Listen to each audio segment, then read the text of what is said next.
Welcome to Global Connections with Robert Siegel, presented by the American Friends of Rabin Medical Center.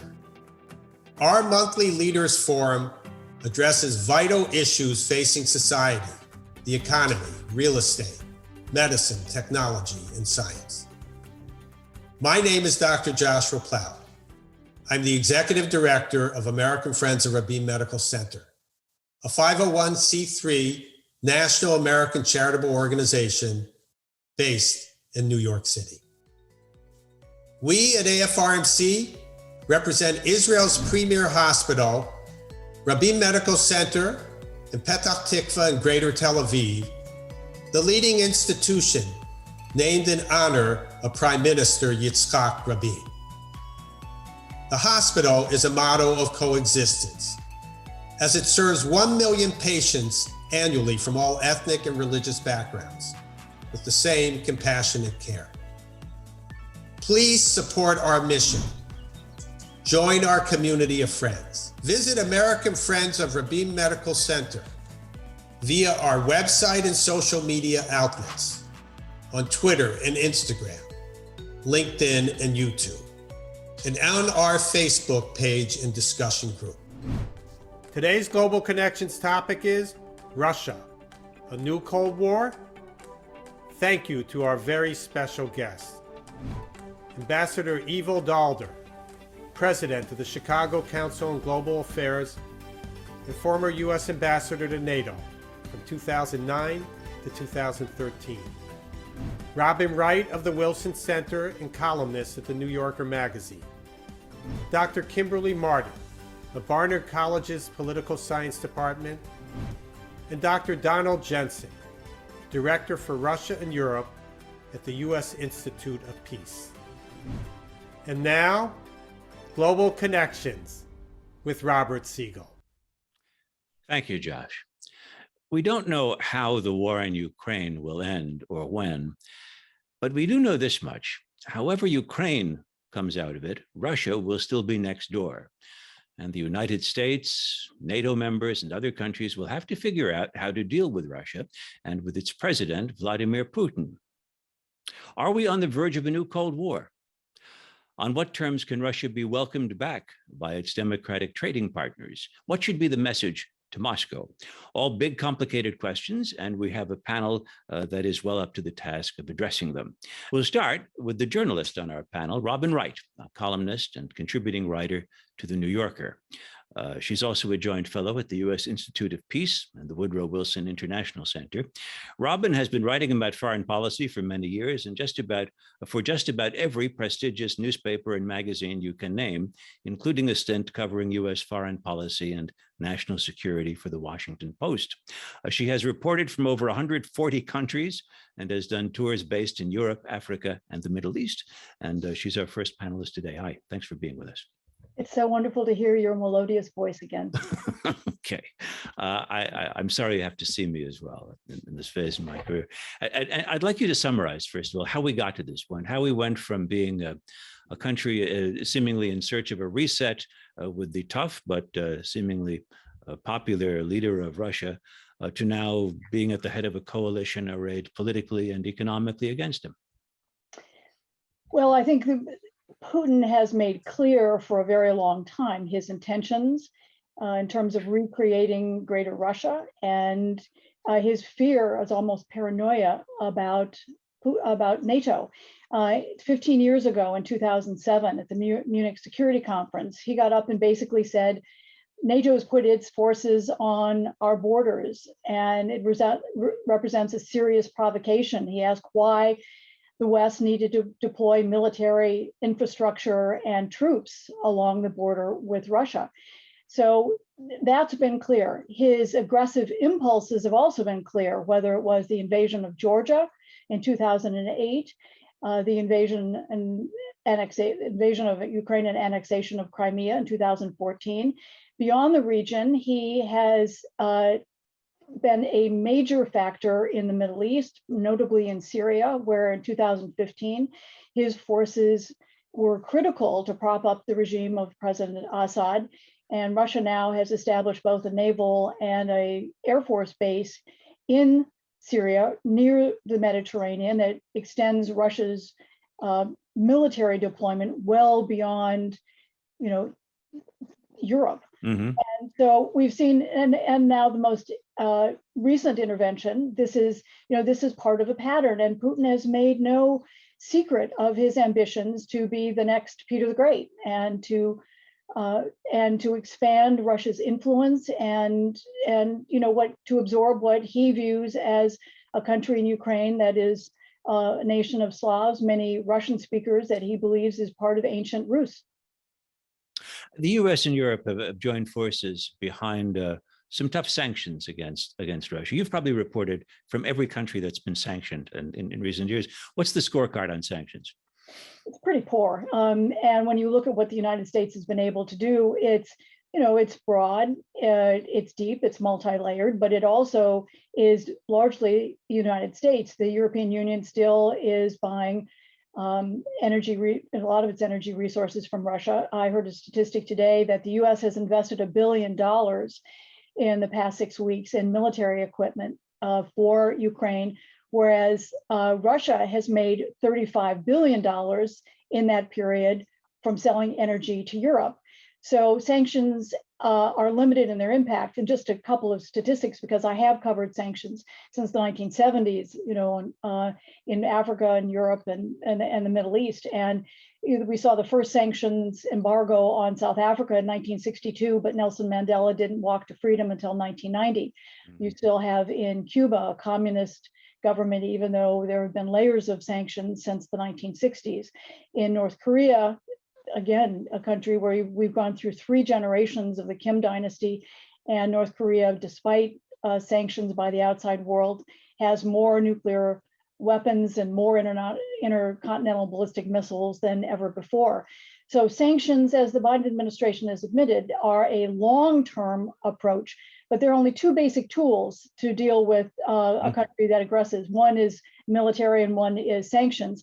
And the problem is sanctions just take an awfully long time, and time that in the meantime, the Ukrainians will lose a lot of people and the country will face a lot of destruction. During the Cold War, a huge aspect of U.S.-Soviet relations involved nuclear weapons, whether it was from Russia's joining the U.S. and the nuclear club, to the Cuban Missile Crisis, to arms control agreements. What did Putin's allusion to Russia's nuclear arsenal, what did that say to you? How should we take it? Well, Putin ordered that his nuclear forces be put on alert. And many in the outside world looked at this as a bluff. It was kind of a scare tactic. The United States has responded, along with most of the West, with kind of cool disregard and has not taken the bait that Putin has put out there. But the reality is one thing that's much deeper, and that is that we are at a point in the nuclear age where there is only one remaining nuclear pact. The rest of them have been abandoned or eroded. And you have a larger nuclear arsenal in Russia than in the United States when it comes to the big kind of strategic nuclear weapons, the kind of thing that you drop in Hiroshima and Nagasaki. Russia has over 6,000 in its total arsenal, not all of them active, and the United States has about 5,500. When you look at tactical nuclear weapons, which is a whole different category most people don't know about. These are short range. The strategic weapons you fire from 5,000 kilometers, 3,000 plus miles. A tactical weapon you fire from 500 kilometers or 300 plus miles. And you usually do the smaller ones at a tank formation to affect a certain battlefield. But the reality is there's never been a nuclear pact on tactical weapons. And today, because, Russia has about 3,000 and the United States has less than 300. And I think the danger is that there's a fear that Putin might use a tactical weapon in some ways to intimidate the West, to again exert himself, his power, to try to prevent the West from doing more, to kind of put it back on the other side, or prevent its greater intervention on behalf of Ukraine. And I think that one of the things coming out of this conflict, however or whenever it ends, is the renewed focus on how do we ensure that nukes don't re-enter the kind of current fears of war and weaponry. Robin Wright of the New Yorker, thanks, and please stick around. We'll see you again in the question and answer session after we hear from our other guests. Thanks. Our next guest is Professor Kimberly Marten of the Barnard College Political Science Department. She's also on the faculty of Columbia University's Graduate School of Arts and Sciences and its School of International and Public Affairs. Professor Marten's current research focuses on Russian foreign policy and security policy. Kimberly Marten, thanks for being with us. Thank you for having me. Today.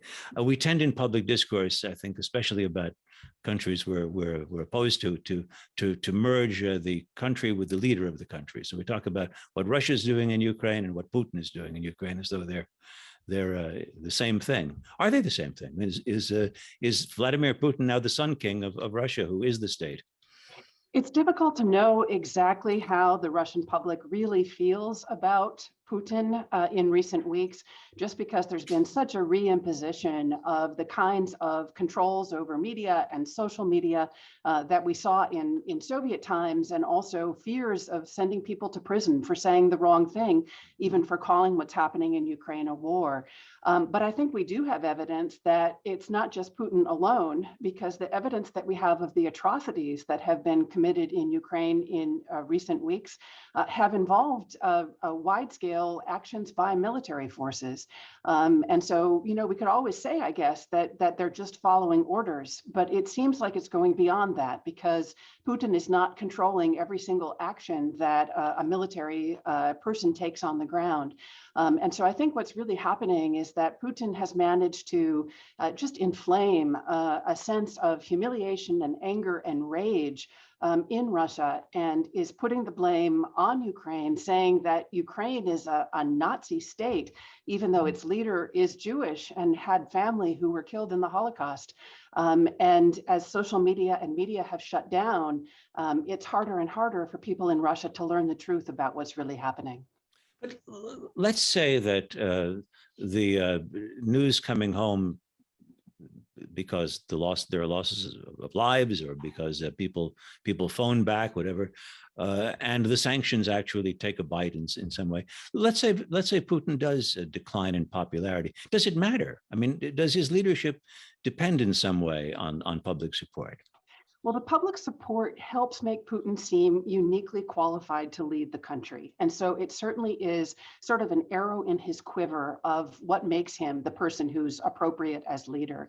And one thing we have to keep in mind is that even if people turn against Putin, it's very unlikely that we would see any kind of a coup attempt or any kind of an organized overthrow attempt.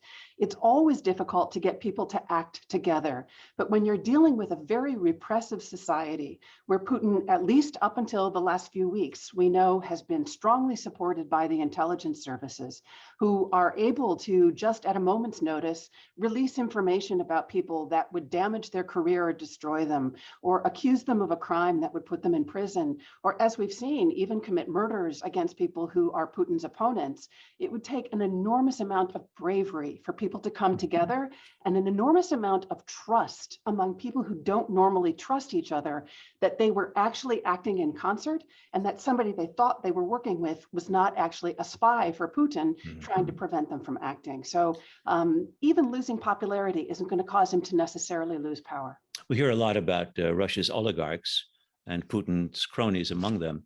Can you explain who empowers whom in this relationship? That is, does Putin rule in part thanks to the wealthy few, or are the few wealthy because Putin rules? It's a very complicated relationship. There are certainly people that Putin has made wealthy who did not start out that way. He replaced many of the oligarchs that were there in the Yeltsin era with people that came from his own background in St. Petersburg, Leningrad, and in the KGB, the intelligence services. It's the case that he gets money from them, that he probably takes his little bit off the top of whatever it is they earn from their contracts. But at the same time, it's not like these people are, for the most part, genuine, great capitalists and great business people. They rely on the special arrangements that Putin makes for them in order to have their businesses prosper. So they need each other very much. Yes, when you say that he replaced some of the earlier oligarchs with oligarchs more to his liking, it sounds like you're talking about cabinet positions or semi-official roles in Russia. There's not really so much of a distinction between some people who are in cabinet positions and some people who are the leaders of state-owned enterprises, people who are in charge of privately owned enterprises still very much have Putin's close ear. And so it's a complex relationship, but it doesn't look much like what we think of in a normal capitalist system. I've read that you've been engaged in a counterfactual exercise, asking what would have happened if NATO had not expanded to include Poland and the Baltic states, that is Lithuania, Latvia, Estonia. Have you reached an answer to your counterfactual question? Well, you know, I'm an academic, and so we never like saying yes or no definitely about anything. It depends. But the conclusion that I came to is that there was so much going on that made the US, Russia, and Western Russia relationship difficult in the 1990s that we can't really say that it was NATO enlargement that was primarily responsible for the kind of anger that we've seen. And in particular, people who were analysts in Russia, very qualified analysts, understood that NATO enlargement, especially after the first round, as it got larger and larger, actually in some ways weakened NATO in its ability to carry out military activities. There's no evidence that Russia felt particularly militarily threatened by what NATO did. It didn't expand its forces on NATO's borders. And so the conclusion I came to is that what Russia really felt about NATO enlargement is that it was a symbol of how Russia's status in world politics and in international security was falling. And so it contributed to a sense of humiliation in Russia, I think much more than to a real sense of threat or of military concern about what was happening. Humiliation is an important principle here, and it's a national sentiment, or it is something that Putin feels profoundly, and he's been able to spread the idea around. Well, you know, in the 1990s, things were very hard for Russians in general, and there was a tendency to blame the West for what happened in Russia in the 1990s, whether that was fair or not. There was a sense that Westerners were profiting off the misery that Russians were feeling after the collapse of the Soviet Union. And I don't think it was necessary that Russia would move in the direction that it did, but I think Putin was very smart in capitalizing on that. He was really a policy entrepreneur who could take those feelings of disenchantment and humiliation and a feeling of not being accepted by the West and turn it in a direction where by the time that he took over Crimea in 2014, you had people out in the streets cheering that Russia had gotten back property that originally belonged to it. Well, Kimberly Marten of Barnard College in Columbia, stick with us for the Q&A session, and thanks for being with us today. We're going to turn now to Ivo Daalder, who is president of the Chicago Council on Global Affairs. He's a specialist in European security, and he served during the Obama administration as U.S. ambassador to NATO. In the late 1990s, he served in the Clinton White House as director for European affairs on the National Security Council staff, where he coordinated U.S. policy on Bosnia. Ivo Daalder, it's good to talk with you once again. Well, it's great to be here. Thanks for having me. You wrote last month in Foreign Affairs about the return of containment. In the late 1940s, when the U.S. diplomat George F. Kennan proposed that policy, it meant a policy aimed to blunt advances by the Soviet Union, but it didn't include overt efforts to push the Soviets back out of countries that they occupied at the end of World War II. What does containment 2.0 mean? Well, it's pretty much the same as 1.0. It's providing for a counterforce capability to contain, make sure that, in this case, Russia does not expand further than it has already expanded. And by that, well, means no further than its own borders. And that one uses a combination of political, military, and economic instruments as a means to raise the price for Russia for continued attempts to expand. So what does that mean practically? It means severe sanctions that are being implemented and a slow but certain decoupling of the Russian economy from the global economy. We're a long ways there with only, although significantly, energy still to go. And the Europeans who are most reliant on energy imports from Russia are accelerating a very rapid transition away from reliance on Russian oil and gas. Just taking Germany, oil imports from Russia have declined by 50% Gas imports have declined from 40 to 25%. Coal imports, which are about to be banned, have declined from 35 to 25% just in the last 6 weeks. And that is for the largest consumer of Russian energy costs. Militarily, it means standing up NATO's capacity to defend its territory. Now further east, this is already starting to happen. There's a significant buildup of NATO forces in the east. That is likely to continue. And politically, it means looking to isolate Russia politically as much as possible. That is happening in some cases in the UN and in other cases through a diplomatic effort to create distance between Russia and its partners and non-partners around the world. You know, when Kennan first proposed containment in a Foreign Affairs, it was then Quarterly, I believe, Foreign Affairs article, he wrote that the main element of that policy, and I'm going to quote here, would be a long-term, patient but firm and vigilant containment of Russian expansive tendencies. You've talked about containing Russian expansive tendencies, but what about the long-term, patient and firm and vigilant part? Is America ready for the long haul here in the policy of trying to contain Russia? Well, we'll have to find out whether they are. Of course, we were for 40 years, and it took 40 years to implement Kennan's policy. And at times we didn't quite implement. We went off the deep end, whether that was on Vietnam or other places.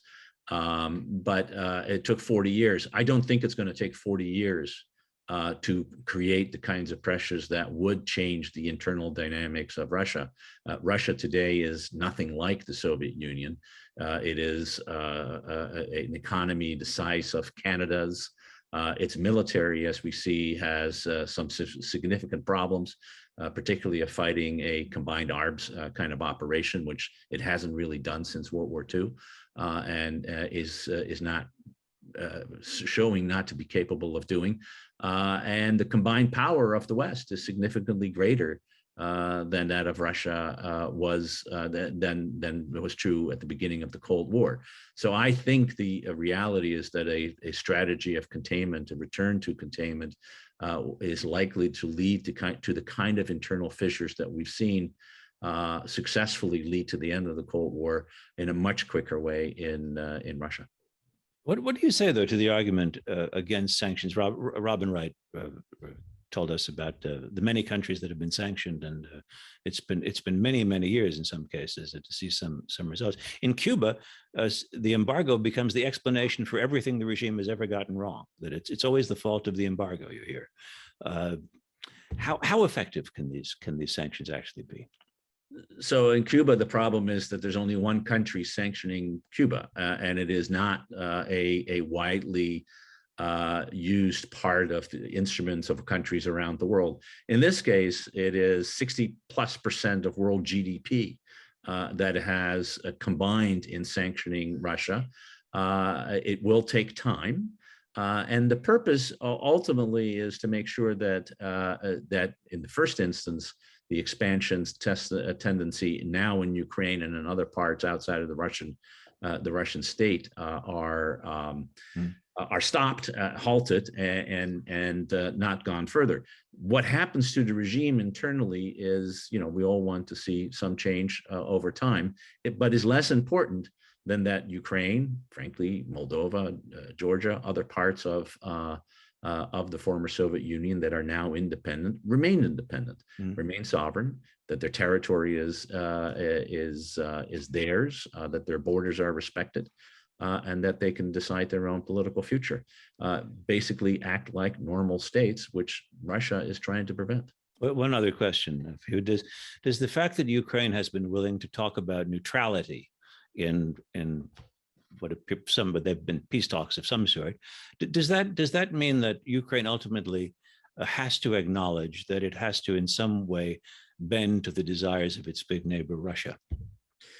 I don't think so. I actually think that the neutrality discussion is making clear how dependent, in fact, Ukraine will ultimately have to be on having security guarantees from its neighbors. And whether that's through NATO or some other matter is really actually just an organizational question. When Zelensky and others are talking about neutrality, they also are talking about security guarantees that are even more significant than those NATO countries receive as being members of NATO. That is a guarantee that countries will come to the direct defense of Ukraine should it once again be attacked. That's what Article 5 under NATO foresees, and so I think we're going to end up with. But didn't we already guarantee that to Ukraine? We assured it. This is the difference between guarantees and assurances. But you're right. In 1994, the United States spent a significant amount of diplomatic effort to convince Ukraine to give up the nuclear weapons that were on its territory when the Soviet Union broke up, and in return for which. Ukraine insisted and got security assurances from the United States, from the United Kingdom, and from Russia that all three countries would recognize its sovereignty and independence and the borders as they then existed, which, by the way, included Crimea as a part of Ukraine. Of course, that was violated in 2014. And I think history will look back and ask the question, what if the kind of response we are launching today with regard to Russia's invasion of Ukraine had been launched in 2014, would we actually be in the position that we are today? Ivo Daalder, thanks. And we'll be right back to you in a few minutes. Rounding out our panel today is Donald Jensen. Dr. Jensen is the Director for Russia and Europe at the U.S. Institute of Peace. For those of you, by the way, unfamiliar with the Institute, it describes itself as a national, nonpartisan, independent institute founded by Congress and dedicated to the proposition that a world without violent conflict is possible. Don Jensen served as a U.S. diplomat for many years. He was involved both in negotiating and implementing arms control agreements. He was in Russia, in Moscow, during the very eventful early 1990s. Don Jensen, we're very happy to have you with us. Thank you for having me. You were an eyewitness to events in the early 1990s, the collapse of the Soviet Union, the failed coup against Mikhail Gorbachev by KGB hardliners, then the crisis where Boris Yeltsin sent troops against a recalcitrant parliament. You saw the end of the Cold War up close. Can you imagine a return to anything like the Cold War? Well, first of all, I did indeed watch it at front hand with the tanks in the mud and the cold rain. And I can remember looking at that new Russian flag fluttering above the what they call the Russian White House, thinking we had won, that this was a democratic breakthrough. And in fact, it wasn't. This was the era of the end of history, but I think we misread what went on inside the Soviet Union as it declined, as it broke apart. And this, I think, set in train a series of, let me say, unwise policies that continued for much of the 90s. And I think, as Robin said correctly, and I think Kimberly as well, that it embittered a Russian population that unfairly blamed the US for a lot of their misfortunes. And that set the ground for Putin taking advantage of that as he began to have Russia's muscles flex again.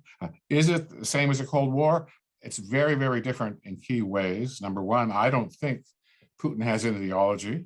Yep. I think he's a nationalist. People talk about his desire to reinstate the Soviet Union, and I don't think that's the case. He's trashed the Bolsheviks in 2 major articles in the last year. For me, he's a Russian imperial nationalist.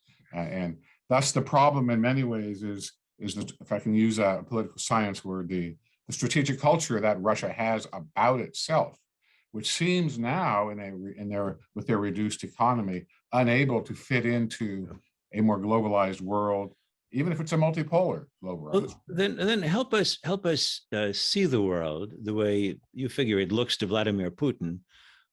Does it? I mean, is it a place that has unjustly deprived Russia of what Russia, by rights, is entitled to, for example? It has indeed. I think he wants to restore Russia's place in I almost said, Kimberly, multipolar system, but I don't like to use that word, in a world that is more accommodating for Russia's natural interests. Russia, in his view, is an exceptional nation. For a Russia that is able to dominate its neighbors, And they can live with the US preferably diminished from what it is now, but the US, China, Russia, that's how he sees the world. And he sees the system as unfair to Russia. And thus what he's trying to do is retool the system or destroy it or replace it or reform it in a way that allows Russia to pursue its greatness. I would say in many places where the Russians are active, it's almost a pursuit of chaos for strategic gain, because he knows if he can undermine NATO, if he can undermine the US, if he can send nasty disinformation narratives to the West, in many ways that compensates for Russia's comparative weakness relatively in the military area. And now we've seen problems in Ukraine. So this is a major challenge, I think, to what Putinism has evolved into over the last 20 years. We have to now sort it out and see where we go next. We heard Professor Marten talking about her academic exercise of the counterfactual, what if NATO hadn't expanded? And she said, well, things were pretty bad anyway.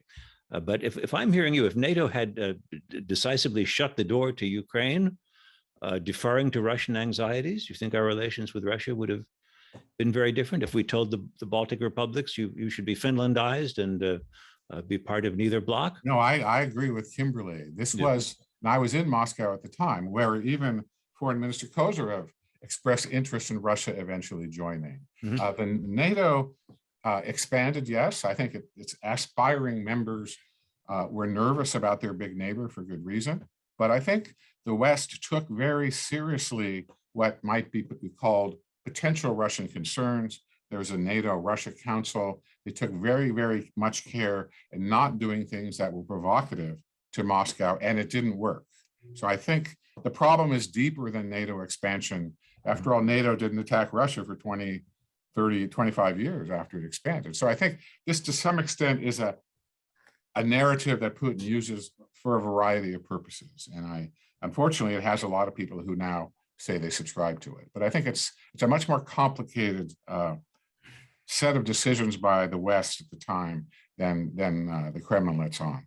Having made the decisions that were made, and now where we are now, looking forward, do you see some containment-like regime as the next policy toward Russia that should evolve? Well, I'm a great admirer of George Kennan, but I think that I like Ivo's comparison about the time frame, 40 years. It will be less, but I think one of the problems is that Russia is more difficult to contain now because it has all these other, if I can use the H word, hybrid weapons, hybrid instruments to influence a US election maybe, or a French election, or to give arms to Serbia, or places like that. So these things can be done much cheaper than building up a massive military machine, which they've tried to do anyway. Mm-hmm. So there may be leaks in the strategy of containing Russia. Certainly it's an admirable goal, but I think we have to think about what is containment in a different way.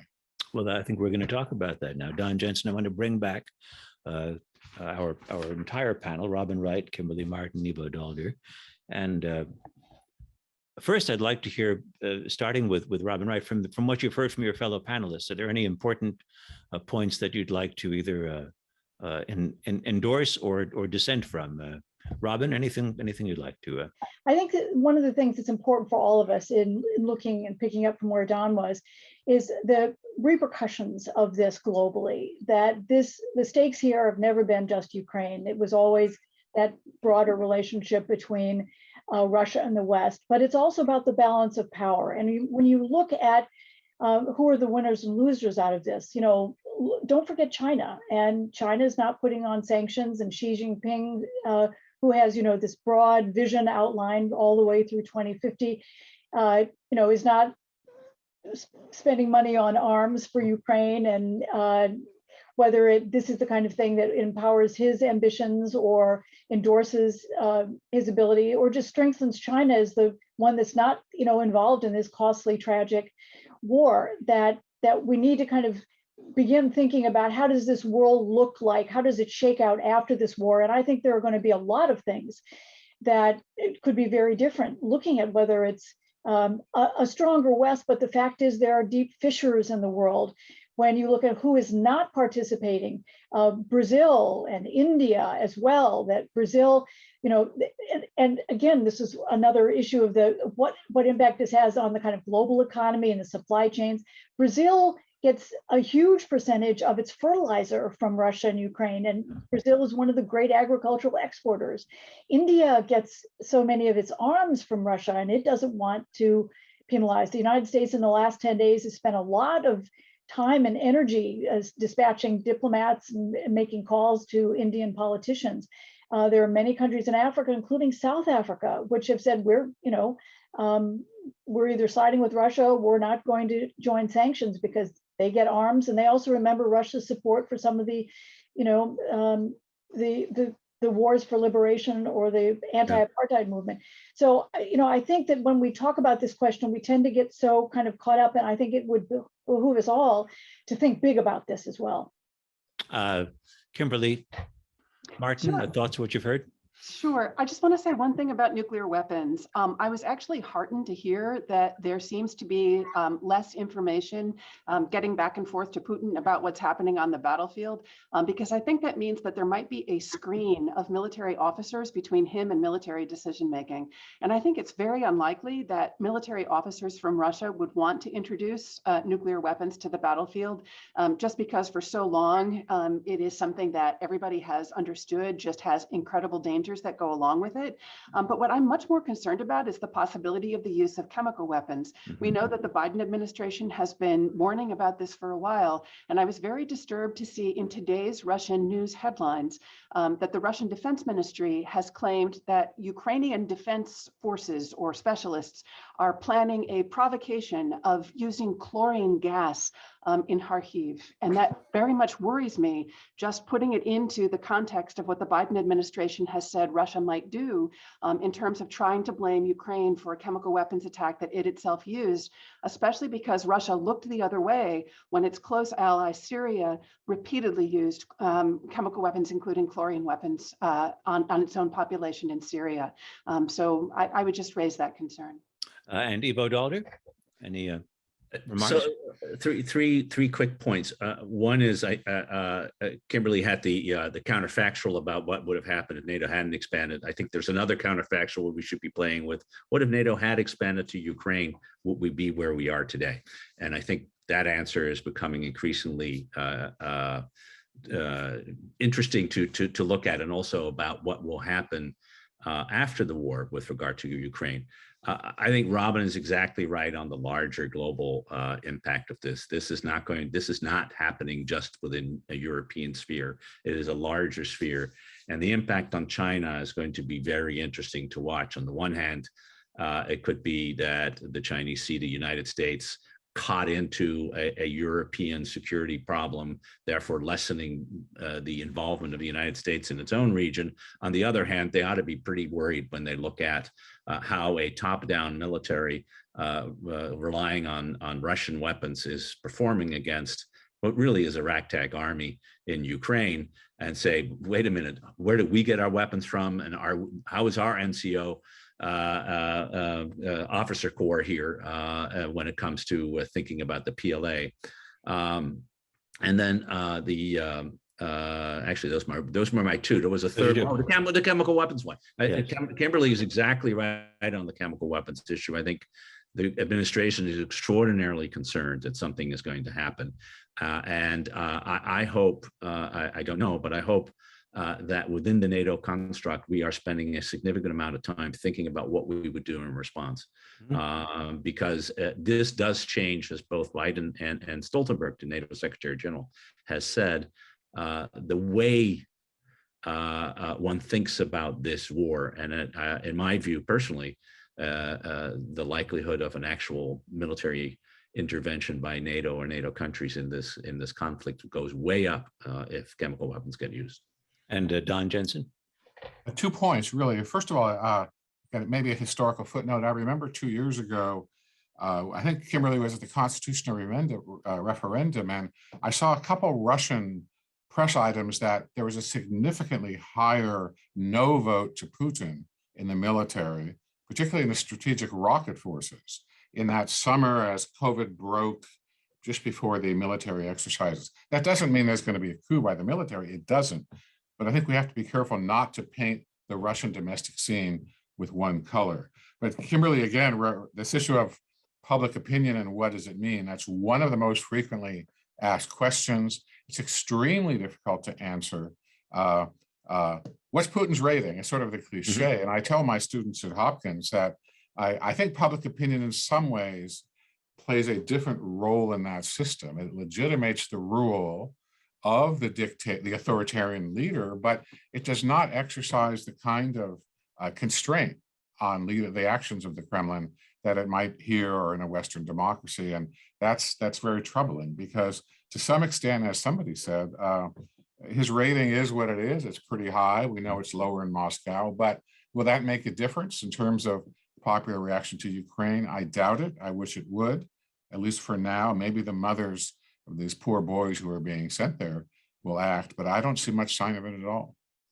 Well, I wanted to pick up on what we've just been talking about in terms of chemical weapons. And Ivo Daalder said that it would, if there were indeed a Russian use of chemical weapons in Ukraine, that would lead to rethinking the NATO's attitude toward intervention in Ukraine. And all of you, I mean, none of you said, I think the policy right now with Ukraine should be send the troops in and don't be cowed by Vladimir Putin, as some Ukrainians tell Americans. What would happen if NATO responded militarily, or whoever wants to answer this? What should there be a, hate to say it, red line, Kimberly Marten, that says if you did that, our reticence about entering the war would diminish a great deal? What do you say to that? I'm very concerned that if NATO were to get directly involved in the war in a way beyond providing weapons and providing other forms of assistance, that then Robin's concerns about the use of nuclear weapons by Russia would go way up. I think we know that the Russian doctrine says that nuclear weapons can be used first in the event of an existential threat. Given that Putin has promulgated this idea that Ukraine is part of Russia and that it doesn't deserve independent statehood, I think if we had some kind of direct NATO intervention in Ukraine, that could become something that was interpreted as an existential threat to Russia, and I'd be very, very worried if that happened. Does anyone else want to comment on that question? If not, we'll Robin, Wright. So the interesting thing is that our intelligence was so extraordinary in understanding the buildup. Where we got it really wrong, because we didn't want to provoke Putin, was we didn't understand how bad the Russian military would perform. And I think if we had known that in advance, we would have done much more earlier. But remember, it was rallying our allies, and it was trying to prevent a provocation that that Putin would use to justify an invasion. But if we so overestimated the Russian military's capabilities, believing they could conquer Kyiv in a couple of days, 72 hours, that what we did was based on that. The other thing, and I want to pick up on if NATO does get involved in the nuke issue, one of the interesting things, I talked to a 4-star general about this issue, and he said he once wore the key around his neck, or if they had to verify, and he did the Russians for 10 years. And he said, in the immediate aftermath of World War II, because we had used the bomb, we spent a lot of time investing in nuclear issues, while as the Russians really invested in conventional warfare. But with the end of the Cold War, it flip-flopped. And the US, because we were fighting small, or not the big power wars, we were fighting, whether it's in Afghanistan, Iraq, that we worked invested more in conventional warfare, while the Russians really invested. They never changed. They kept going on their nuclear. And as a result, they have a capability. And we have that sense of that in the West. Look, we use them once, we never want to use them again. But the Russians, as Don pointed out, have a very different approach. And if they want to, and they've done the unexpected, and Putin in his strange, evolution might yet again do something unexpected if NATO gets involved. And that's, that just changes the ballgame. I want to Yes. Robert, just on this, because I mean, this is critical, and we can't walk away from it because it's very uncomfortable to think about it, because we are in a situation, it seems to me, that is more dangerous than any other situation we've been since 1962. But we also need to learn the lessons from that. It seems to me, this is a two-part game, if you want to look in old game theoretical terms, which is how nuclear strategy evolved in the 1950s. And it's not, it doesn't only have Putin who has the ability to use nuclear weapons too. We do too, and he knows it. Our nuclear weapons may not be as nicely tailored to the kind of strategies that the Russians may think, but they're pretty darn good.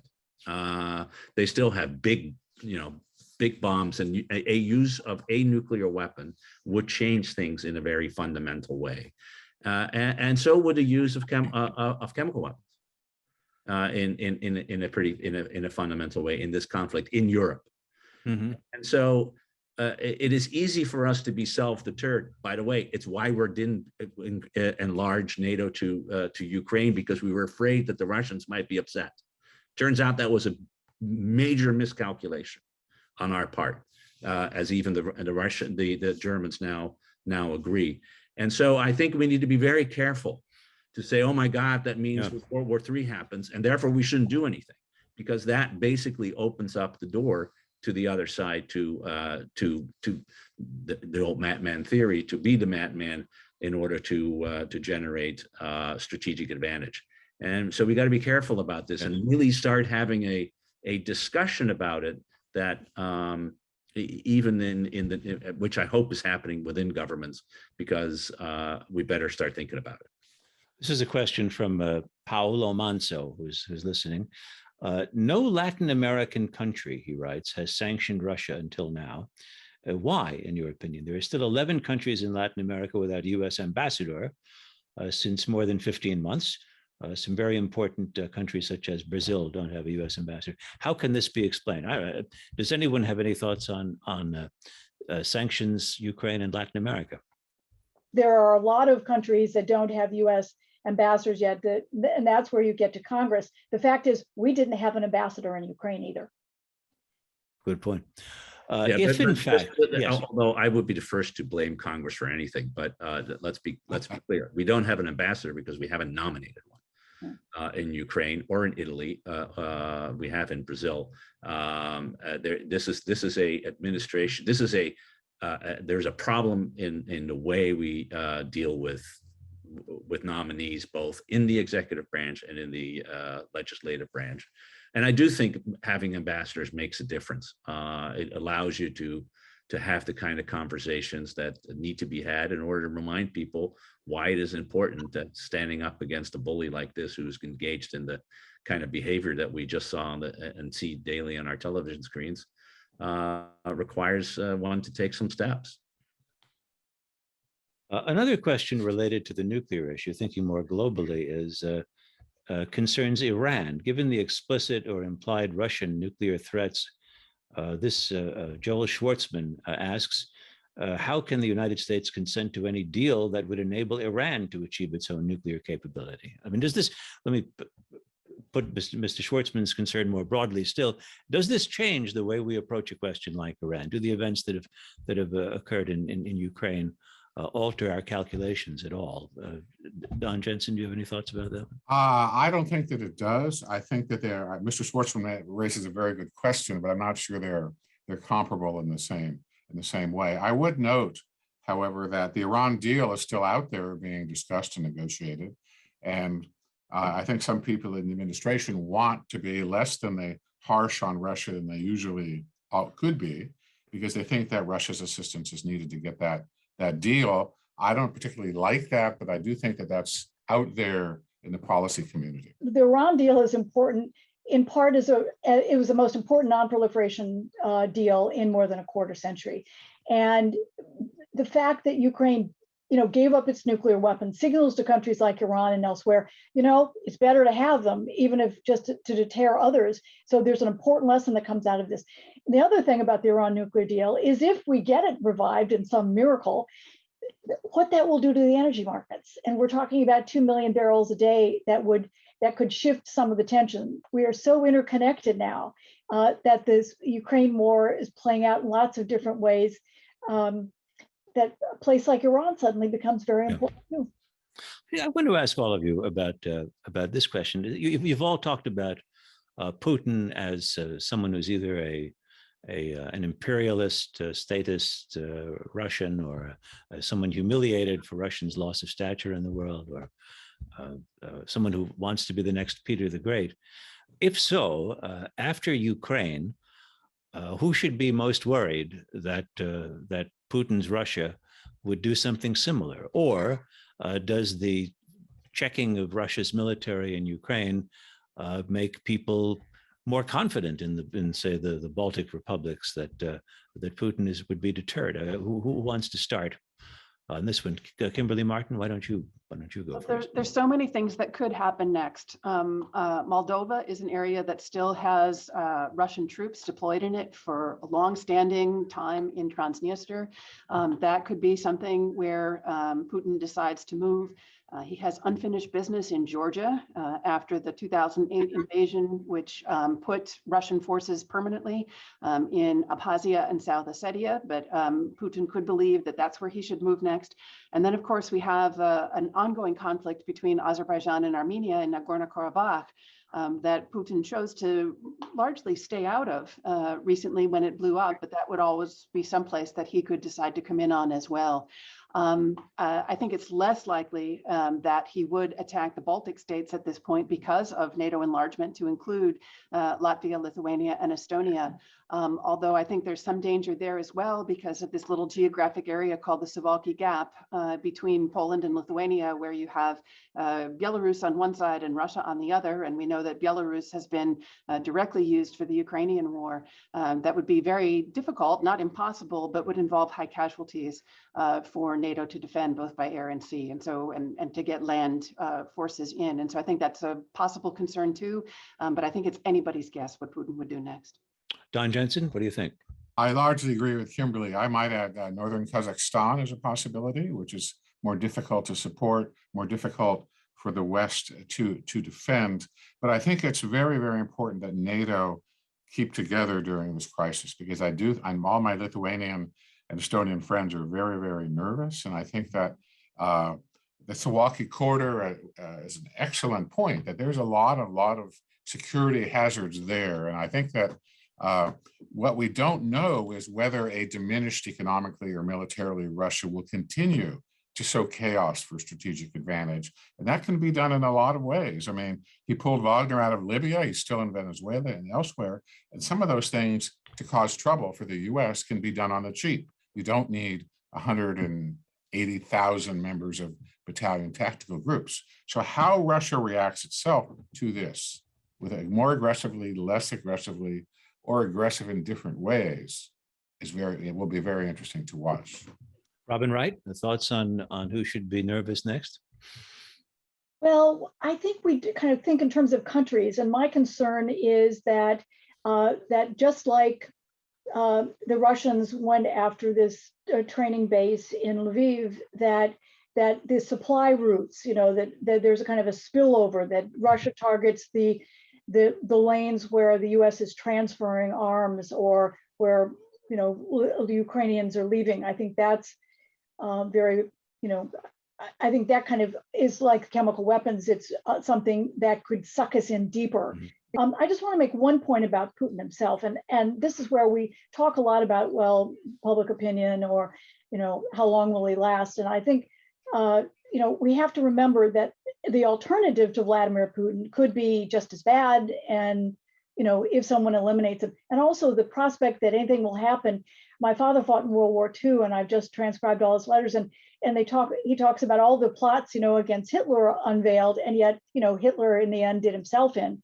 That we have these hopes, but it's the idea that at the end of this long table Putin sits at, that somebody's going to even have a gun that can fire that far, is kind of an illusion. And that I just don't have hopes that this is something that internally we'll see anything happen in a way, and that if there's nothing happens inside Russia, that the dangers for complications grow with every day of conflict.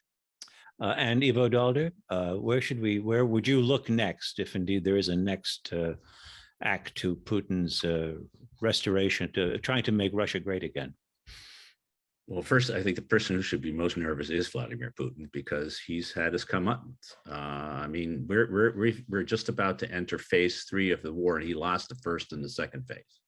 And I think we need to remember that. Remember, he was going to get rid of the Ukrainian government and basically take over Ukraine, which was going to greet him as liberators in 3 days. That didn't work out. So that was phase 1. Then he tried to do it with brute force to take Kyiv. But right now, if you look at the map, there are no Russians north of Kyiv. They are in Belarus and further away. And the Ukrainians won that phase too. Now the war will shift to the east, I think probably, and to some extent to the south, which will place to Russians greater strength, but they are also dealing with morale issues and everything else. It may well be that that even in the third phase, he's not going to achieve what he gets. And then the question becomes, why did we do this? What is the cost to Russia, and how do we worry about that? So if I were Putin, I'd be nervous. Although I take Robin's point that, you know, getting rid of leaders like that in these societies is really hard, but I'd be nervous. I'm no longer as worried, in part because of what's happened on the military side, that there is another country. You know, at the beginning of the crisis, I was very worried about the Baltics. And pushed hard publicly and privately to beef up our NATO presence in these countries, as well as in Poland. I'm less worried about that. I'm more worried about what Don talked about, which is the nefarious hybrid activity, the kind of disinformation, hacking capabilities that they have shown. I'm very worried about what's happening in the French elections. Just God forbid Marine Le Pen wins that election. You know, what does that do for Europe? What does it do for the strength of the coalition? The EU needs consensus in order to have sanctions. It's those kinds of things that one needs to be worried about. Going back then to Don's point, NATO needs to be united. You know, one piece of good news: it is more united as ever been. We're lucky to have a president who understands how to do this, because I think he deserves an incredible amount of support for what he has done, and that's job one.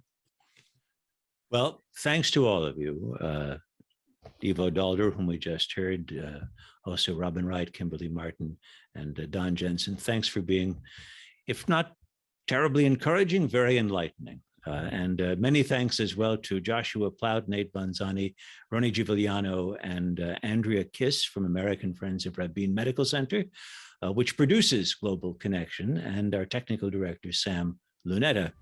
Our program sponsor is the American Friends of Rabin Medical Center, which is a 501c3 national charitable organization. It represents in the U.S. Israel's largest hospital, Rabin Medical Center in Petach Tikva, which is in Greater Tel Aviv. The website for the Friends is www.afrmc.org. I'm Robert Siegel, and this has been Global Connections, Navigating the New Normal. See you next month. Stay healthy and stay safe.